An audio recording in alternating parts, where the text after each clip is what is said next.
오늘 우리에게 주시는 하나님의 말씀 봉독해 올리겠습니다. 에베소서 2장 18절에서 22절까지 있는 말씀입니다. 에베소서 2장 18절에서 22절까지 있는 말씀 제가 봉독해 올리겠습니다. 이는 저로 말미암아 우리 둘이 한 성령 안에서 아버지께 나아감을 얻게 하려 하심이라. 그러므로 이제부터 너희가 외인도 아니요 손도 아니요 오직 성도들과 동일한 시민이요 하나님의 권속이라. 너희는 사도들과 선지자들의 터 위에 세우심을 입은 자라. 그리스도 예수께서 친히 모퉁이 돌이 되셨느니라.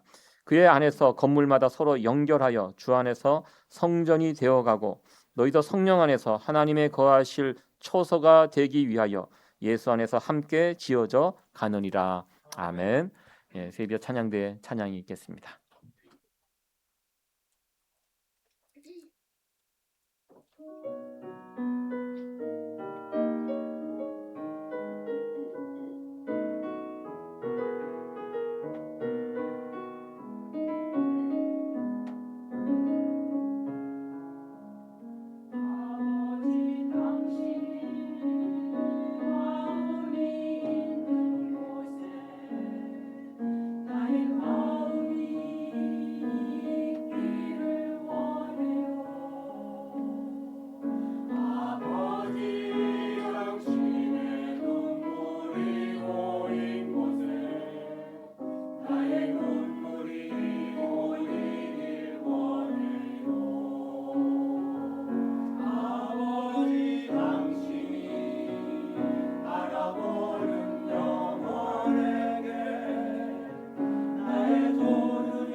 아멘. 감사합니다. 오늘 아버지 날인데요. 아버지 날의 아버지 마음. 이라는 찬양으로 그 어느 날보다 구슬프게 들렸습니다. 예, 수고 많으셨고요. 우리 아버지 날입니다. 우리 해피 파더스데이. 주변에 있는 분들하고 서로 인사 나누겠습니다. 네, 아버지들 수고 많으셨습니다. 한 해 동안. 예, 예, 예, 아버지 날은 이것으로 끝입니다. 그냥 수고 많으셨습니다. 예, 오늘 에베소서 2장 18절에서 22절에 있는 말씀을 가지고 함께 지어져 가느니라라는 제목으로 하나님 말씀 전하도록 하겠습니다. 여러분들도 아시겠지만 지난주 또 우리 월드컵 축구에서 한국 축구가 멕시코에게 1대0으로 졌습니다.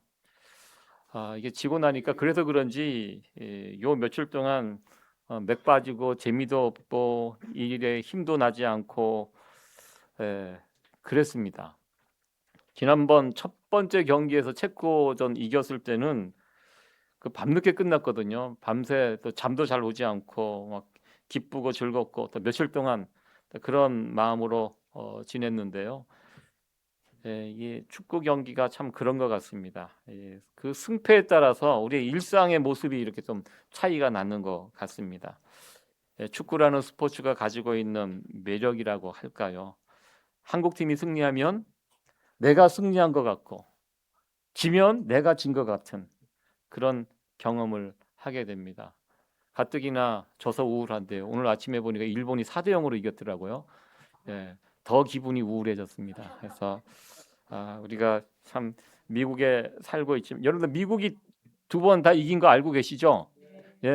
기쁘세요? 근데 뭐 그렇게 크게 차라리 그거보다는 뉴욕 닉스가 우승한 게 훨씬 기쁜 것 같아요. 그래서 참 우리가 미국에 살고 있지만 그리고 미국 시민권을 다 가지고 있지만 여전히 나의 정체성은 한국 사람이다라는 것을 이런 스포츠 경기를 통해서 다시 한번 확인하게 됩니다.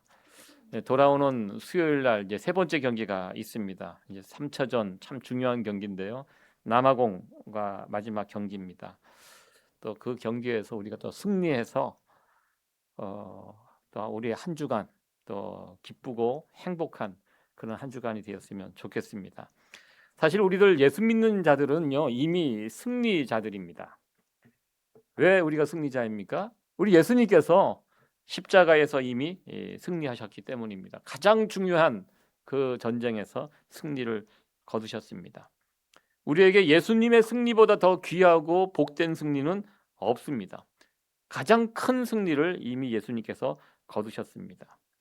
그래서 우리는 예수님만 생각하면 그 예수님이 거두신 승리를 생각하면 아무리 어렵고 힘든 상황에서도 우리는 웃을 수 있고요. 기뻐할 수 있고 다시 힘을 낼 수가 있습니다.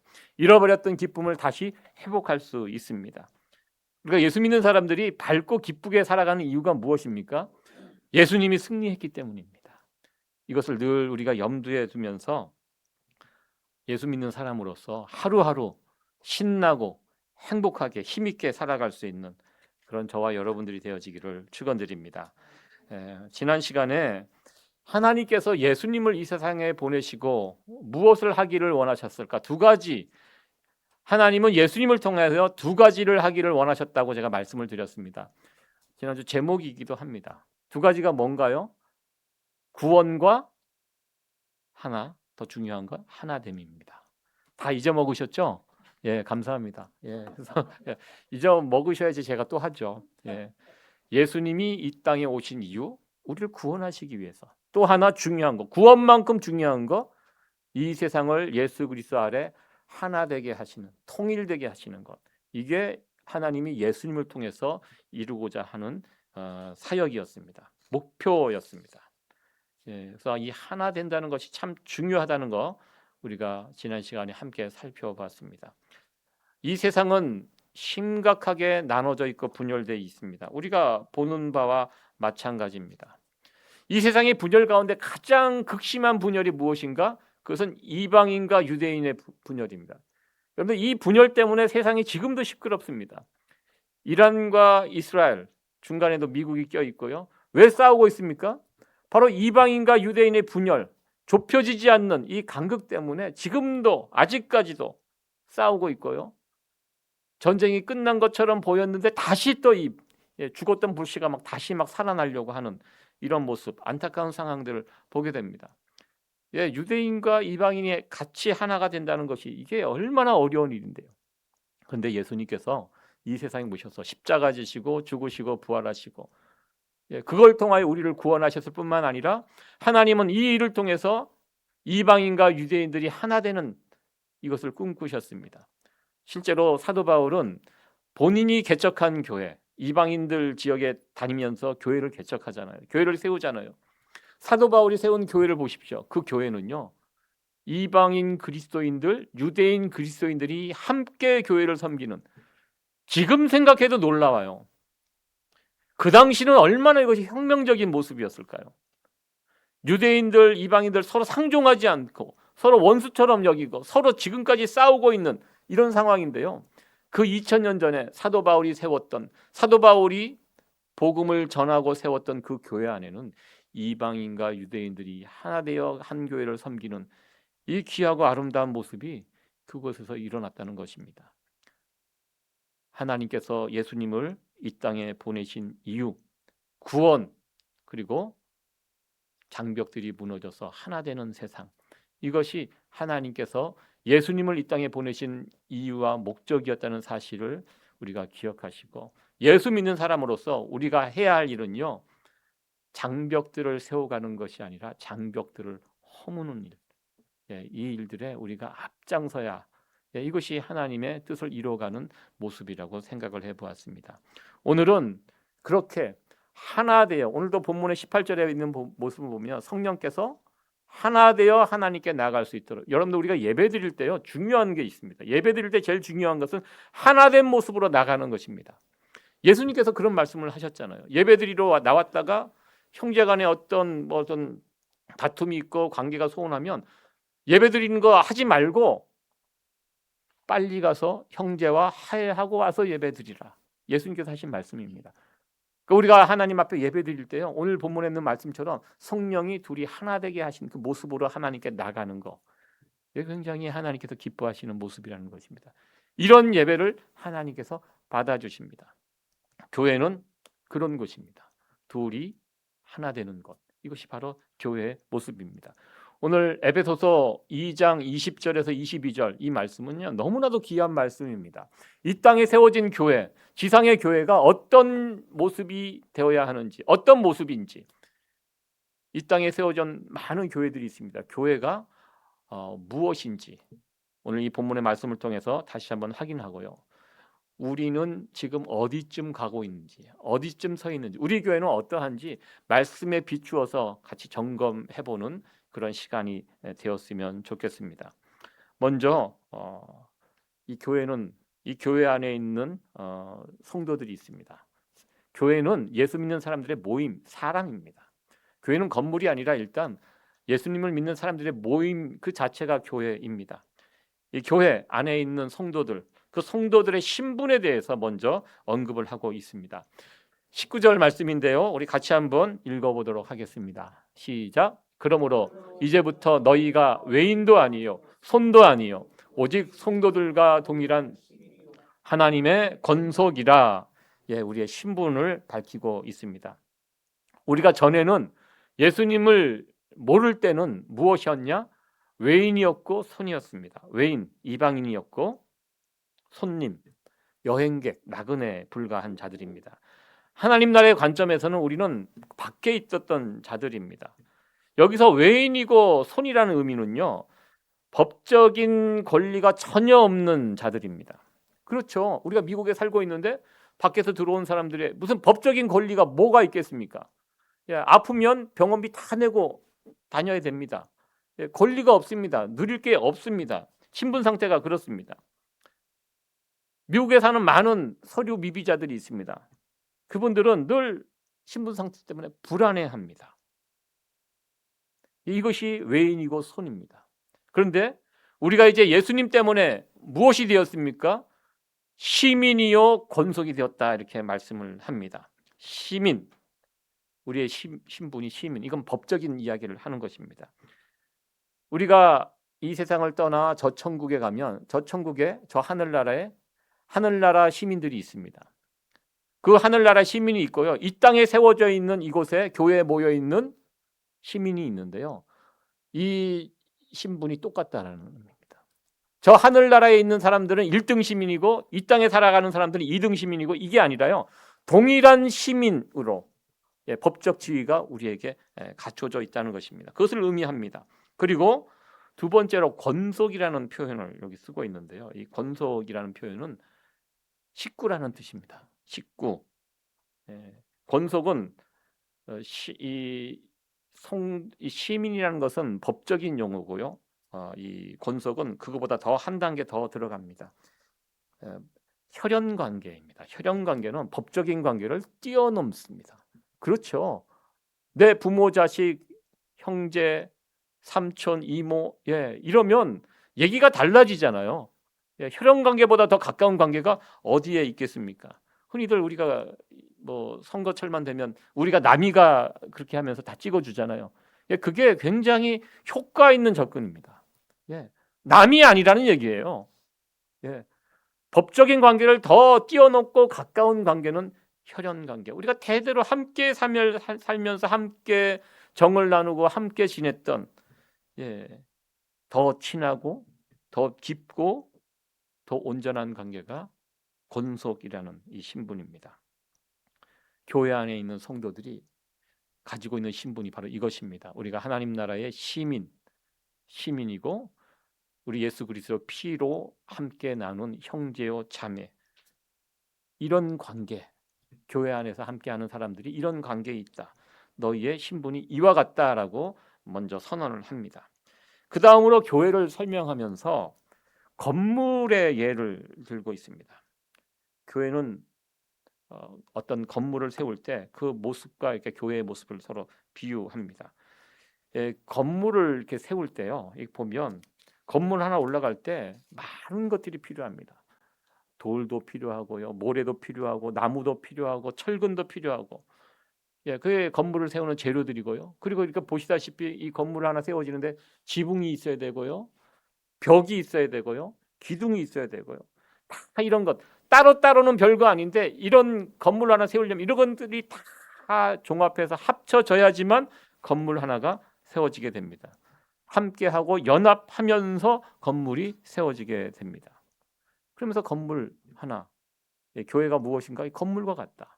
우리가 각자 뭐 돌이 될 수 있고 모래가 될 수 있고 철근이 될 수 있는데요. 따로따로는 별거 아니지만 이것이 모여서 하나의 형체를 거치게 되고, 또 벽은 따로 있으면 아무것도 아니지만 벽과 지붕과 기둥과 이 바닥과 이런 것들이 어우러지면서 하나의 건물이 올라가는 것처럼 교회도 그와 같다. 이렇게 건물과 교회를 비교하면서 우리에게 이해를 돕고 있습니다.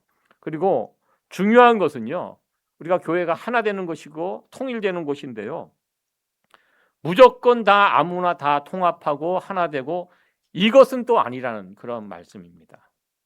그렇죠. 그러면서 이런 말씀을 합니다. 우리 에베소서 2장 20절에 있는 말씀인데요, 다시 한번 읽어보도록 하겠습니다. 시작. 너희는 사도들과 선지자들의 터 위에 세우심을 입은 자라. 그리스도 예수께서 친히 모퉁이 돌이 되셨느니라. 아멘. 이 앞에 빨간 글씨로 제가 표시를 해놨습니다. 너희는, 우리는 사도들과 선지자들의 터 위에 세우심을, 이 건물이 어디에 아무데나 세워져 있으면 안 되고요, 반드시 어디에 세워져 있어야 되는가?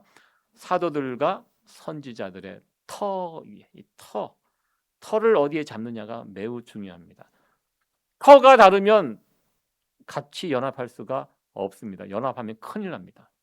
그래서 한 가지 조건, 사도들은 누굽니까? 예수님과 함께 했던 예수님의 제자들을 사도들이라고 합니다. 쉽게 말해서 신약 시대이고요, 선지자는 구약입니다. 신약, 구약, 성경을 이야기하면 성경의 터 위에 세워진, 이것이 이 교회고요, 성경의 터 위에 세워진 자들과 같이 연합하고 하나 되는 것이지, 터가 아닌 것과는 연합하면 안 됩니다. 이 이야기를 또 하고 있는 것입니다. 그러니까 우리가 아무나 다 연합할 수 있는 건 아니죠. 이단과 사입이 할 수 없습니다. 뭐 통일교, 뭐 신천지, 우리하고 터가 달라요. 그들과는 함께 할 수 없습니다.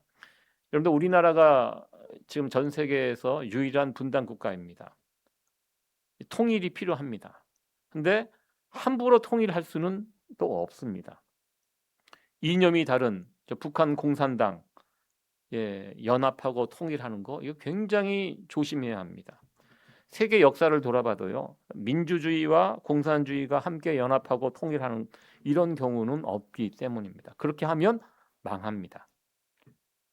그래서 그런 이야기를 하죠. 서로 지금 상황에서 통일하는 것이 어려우니까 남북이 서로의 체제를 존중해주면서 서서히 연합하고 이렇게 통일하는 이런 이야기를 합니다. 근데 그 이야기를 가만히 들어보면요, 너무 뜬구름 잡는 이야기예요. 그게 가능하겠습니까? 서로 존재를 인정해주면서 서서히 교류하면서 체제가 다른데요. 이게 가능합니까? 여러분들 독일이 통일되는 과정을 돌아보세요. 어떻게 통일됐습니까? 서로의 체제를 존중해주면서 서서히 이렇게 교류하다가 연합하고 이게 아니에요. 어느 날 갑자기 동독이 무너졌죠. 나라가 망해버렸습니다. 그러면서 어쩔 수 없이 자연스럽게 그냥 통일이 되어버린 겁니다. 저는 앞으로 한국, 대한민국의 통일도 그런 식이 되지 않을까. 그런 식이 아니면 될 수가 없어요. 왜? 터가 다른데 어떻게 통일이 될 수가 있겠습니까? 저도 한반도의 통일도 어느 날 갑자기 그런 식으로 우리가 망하는 것보다는 저쪽이 망하는 일이 더 빠르겠죠. 제가 보니까 하는 그 행태나 그런 모습을 보면 우리보다 훨씬 못 살고요. 지금 뭐 국력은 뭐 비교할 수 없을 정도로 좀 차이가 나고요. 그리고 백성들도 뭐 점점 이제 거기도 자꾸 이제 정보들 인터넷을 통하여 들어가니 아무리 틀어 막아도 그런 것이 들어가면서 이 독재 대대로 하는 이거 언제까지 저거 참고 기다리겠습니까? 어느 날 갑자기 우당탕 무너지면 그때 통일되는 것입니다. 그러니까 이게 터가 다른 것과 이렇게 합쳐진다는 것은 되게 위험하고요, 불가능하고 하지 않는 게 맞습니다. 오늘 성경에도 우리가 다 통일하고 다 연합하고 합쳐져야 합니다. 그러나 조건이 딱 정해져 있어요. 사도들과 선지자들의 터 위에 이 터가 같으면 같이 하지만 이것이 다르면 할 수 없다라는 거, 이것을 먼저 이야기를 하고 있습니다. 그리고 교회가 안에서 우리가 연합하는 이 원리에 대해서 또 오늘 본문의 말씀을 이야기하는데요. 예수께서 친히 모퉁이 돌이 되셨다 이런 말씀을 하고 있습니다.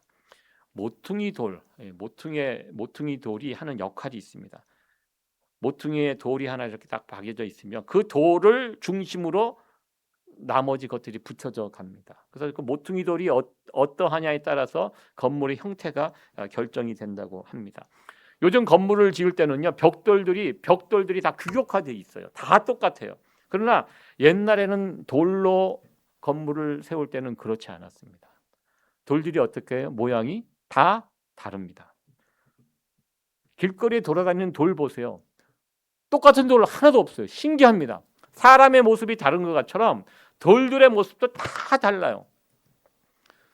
그 제주도에 가면 제주도가 많은 게 돌이잖아요. 돌이 정말 많습니다. 그래서 이 돌을 가지고 집도 만들고, 특별히 제주도에는 돌을 가지고 벽을 많이, 돌담벽을 이렇게 세워놔요.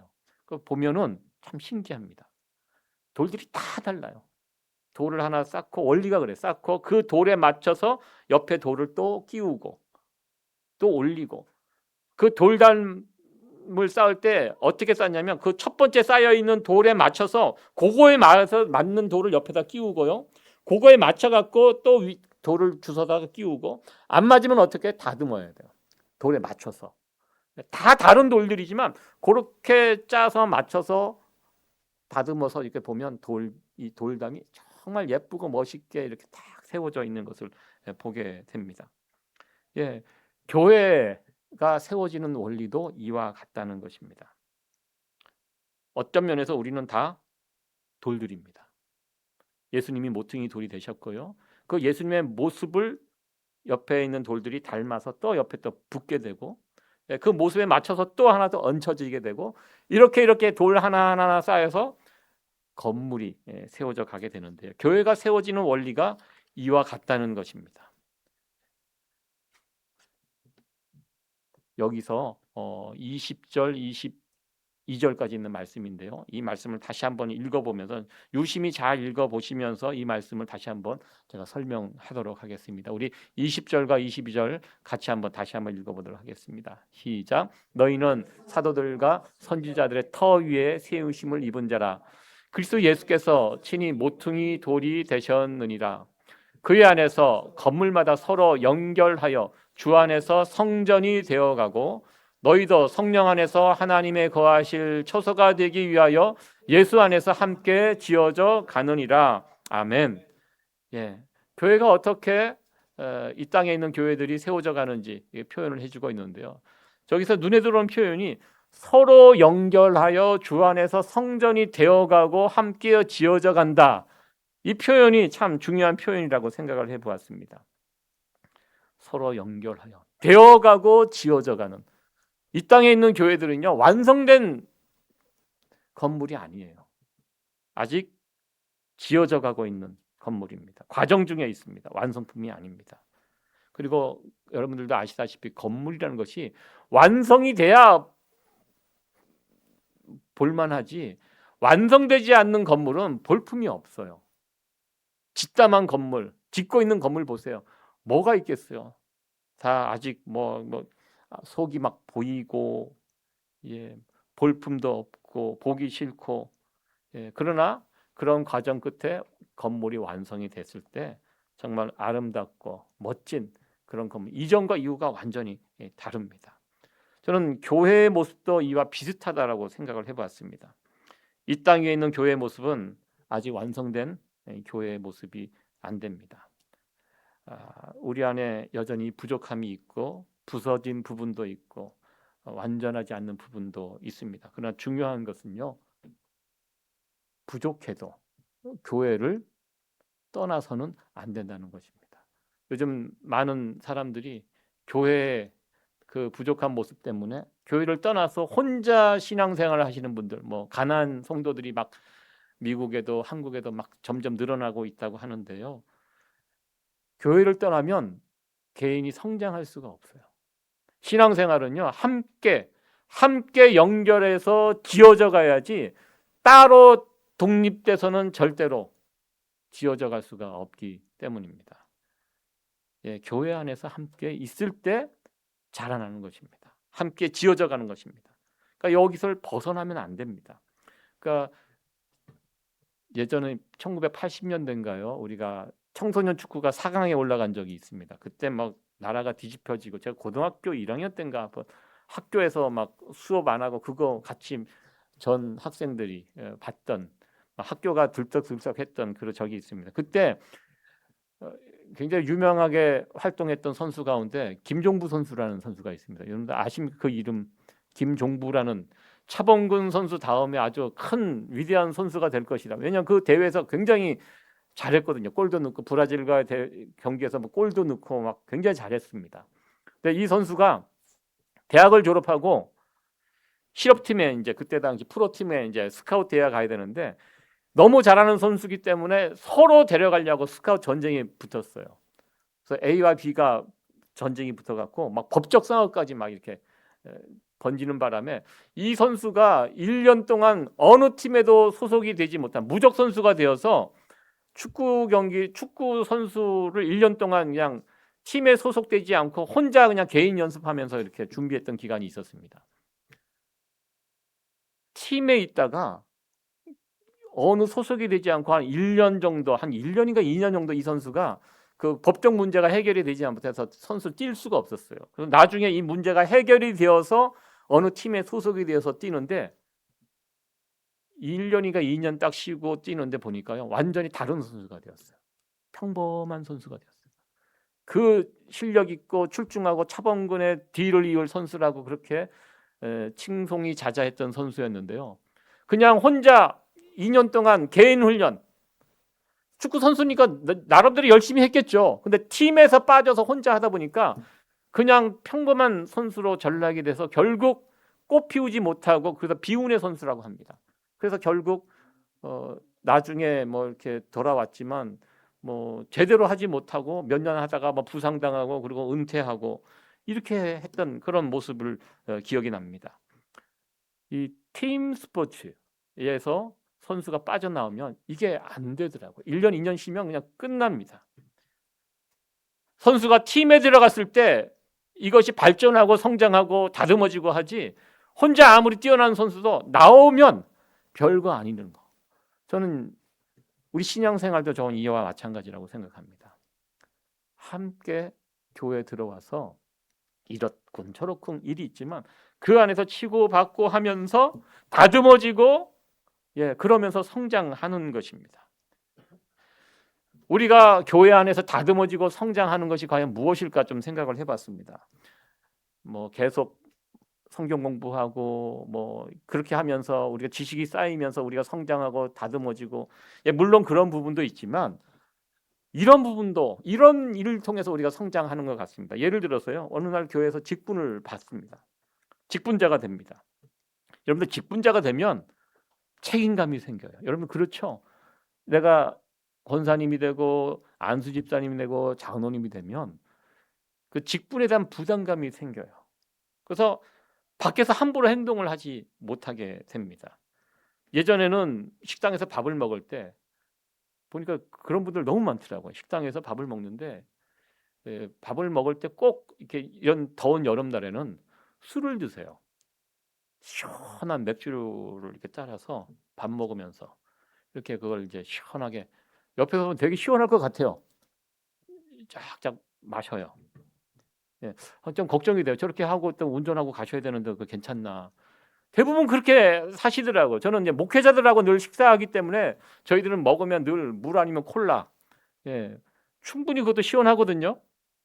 근데 교회 안 다니는 분들 이렇게 보면 식탁에 항상 뭔가 이게 밥을 먹을 때 뭐 주류 같은 게 올라와서 그걸 늘 드십니다. 그런데요, 내가 교회 직분자가 되면 식당에서 이렇게 밥을 먹을 때 이런 더운 날씨에 그냥 맥주 한 잔 탁 마시면 좋을 것 같은데 왠지 마시면 안 될 것 같은 거예요. 직분자가 되면 부담이 되는 거예요. 그래서 그냥 그분도 평소 같았으면 시원하게 그냥 마셨을 텐데 그냥 콜라 시켜서 콜라 먹습니다. 먹고 싶지만 참는 거예요. 왜? 교회는 거룩한 곳이기 때문에, 하나님의 뜻을 이뤄가는 곳이 교회이기 때문에, 내가 그 교회 직분자가 되었기 때문에 내가 하고 싶은 거 하지 않습니다. 참습니다. 또 교회 생활 하다 보면 주변 사람들과 의견 충돌이 막 생길 때가, 사람 사는 데가 충돌이 있죠. 평소 같으면 그냥 시원하게 들이받고 그냥 소리 막 지르고 막 할 텐데, 근데 직분자니까 어떻게 합니까? 참고 넘어갑니다. 왜 그렇게 합니까? 교회를 생각하기 때문입니다.